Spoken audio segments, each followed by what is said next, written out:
Good afternoon, people. So Stove Bolt 50 put the challenge out, we gotta do more cab chats and get in front of the camera. I'm not really a camera in front of person. I like staying behind the camera because it's safer, and I got bad luck with cameras breaking when I get in front of them, so hopefully it'll make it through this 5-6 minutes of this little goofy thing I'm going to talk about. I really got nothing to say.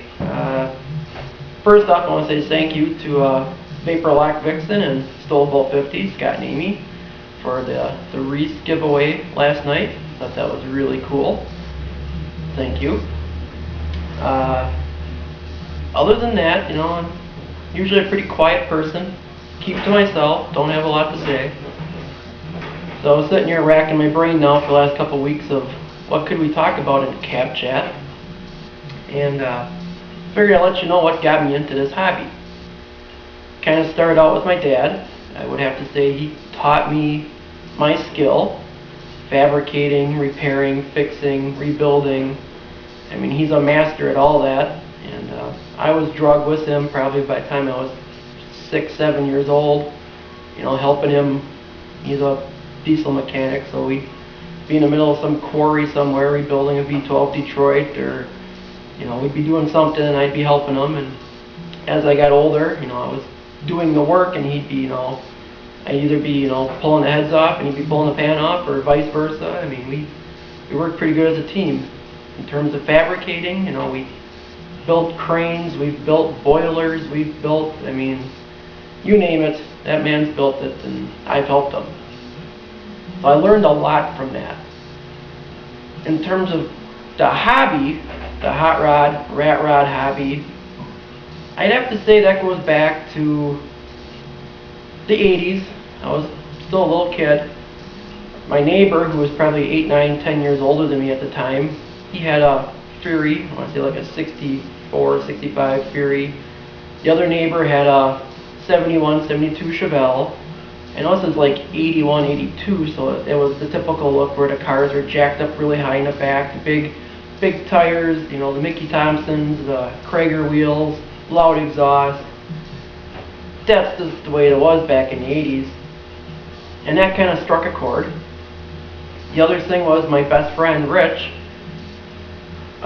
He was kind of brought up in a GM family, me being a Ford family, and he always, GMs are better, GMs are better. He kind of, drugged me over to his side of the world. That and my uncle, he's a GM person too, and I was influenced by him quite a bit. That's what he used to do back then when I was a little kid. The other big thing I think that really drew me into this hobby was Hot Rod magazine. I think it was like 85, 86 for Christmas. My mom got me a subscription to Hot Rod magazine. At that time, I'd never even heard of the magazine. We were pretty poor in that time frame for what we were doing, and I remember getting that magazine, and I would read that, front to back probably 10-15 times before the next subscription would come out, the next month.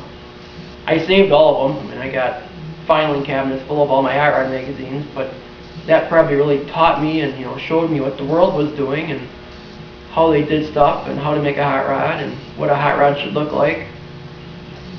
In terms of, when I first got, my first vehicle was, old vehicle I should say, it was a 72 GMC, restored frame off. I was big into trucks back then, I did a lot of pickups. Got the El Camino, because by that time I was really getting into the muscle cars. Like I wanted a Chevelle, couldn't find one or couldn't afford one at that time. Ended up with my 67 El Camino. Restored that too, frame off. Then I kind of went into a lull, was pretty happy with what I had. And for whatever reason, the hot rod scene really picked up around here. It was always muscle cars, and all of a sudden, hot rods started to get popular. And then the rat rod craze came about, and that really drew me into. So I went from, being a muscle car kind of guy into an older car kind of guy. The 40 Chevy, well, that was just a fluke accident. I don't know how that happened, but it fits me well. I like it. And from here on out, I don't know where this hobby is going to take me. I enjoy every second of it. It's just fun. So I know we've been putting challenges out, or people have been putting challenges out. Stove Bolt you know, get in front of the camera. I forget who put the challenge out about your name. I think there's one about Thanksgiving time, about what you're thankful for. So my challenge to you guys, what got you into this hobby? Was it a neighbor? Was it uncle? Or was it, you know, just by chance? But what got you into this hobby? What made you think that I need to restore an older car, or I need to build a car, or, you know, what got you into it? So that's all I got. That's, you know, Chevahaulic cab chat for you. Everybody have a Merry Christmas and a safe New Year, and I'm sure we'll be seeing you all in the tube here, so take care.